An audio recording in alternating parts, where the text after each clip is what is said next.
thinking and doing. Iranian President Mahmoud Ahmadinejad will address the United Nations today, calling for an end to Israel and a new world order.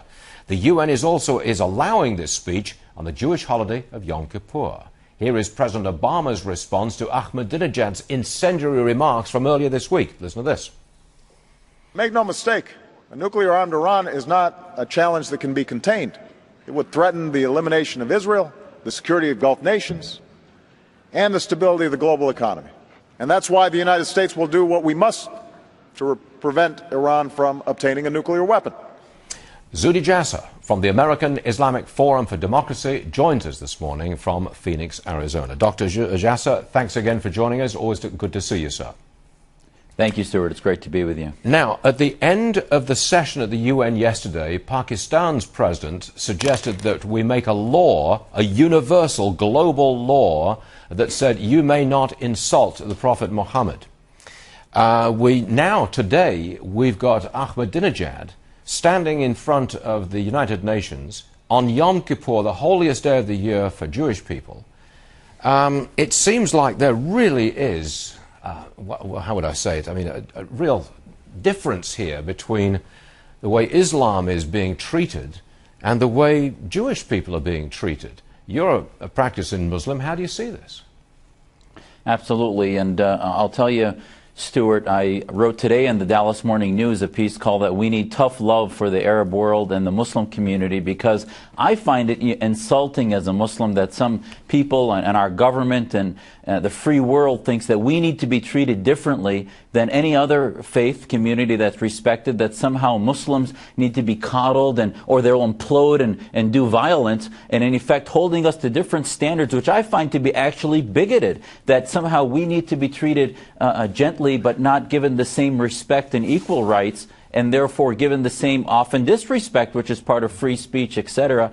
And as our Jewish brothers and sisters celebrate their most holy day today, we find Adolf Ahmadinejad giving speeches that are genocidal, and our president being the weakest. I mean, this is even worse than 79, Stuart, because 79 was just about Iran.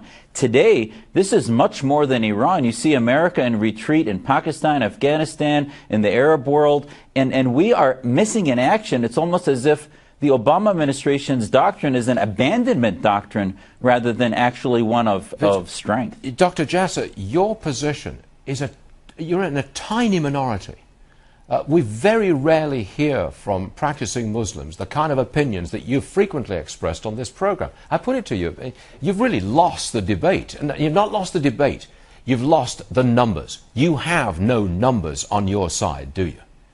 Well, I disagree, Stuart. We have no numbers when it comes to the loudest voices, the strongest forces of evil between the old soil in the Middle East that was tilled by the Mubaraks and the Assads of the world and the theocrats like Ahmadinejad. But lost in the din is the quiet minority, the majority that need soft power of America, of the West, to defend them and stand by them from the grassroots up. But they're not getting any attention. They're not having riots. And they've had demonstrations even in Libya just in the past few days that the Washington Post talked about today, and yet we've been ignoring them because the president doesn't want to make a case for liberty. The president wants to stay away from meeting with leaders of the free world and saying that we are not only behind them, we want to lead from the front for the change and the tipping point towards freedom and not be pushed around by the bullies like Iran and that are continuing to feed genocide as they're doing in Syria. But he doesn't want to do that. He's either worried about election politics or I don't know what formulation he's using, but it's truly a post-American era.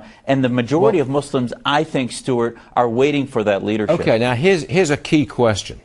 How would moderate Muslims, people like yourself, how would you respond if Israel, with America's help, attacked Iran and attempted to destroy its nuclear facilities? And what would be your response?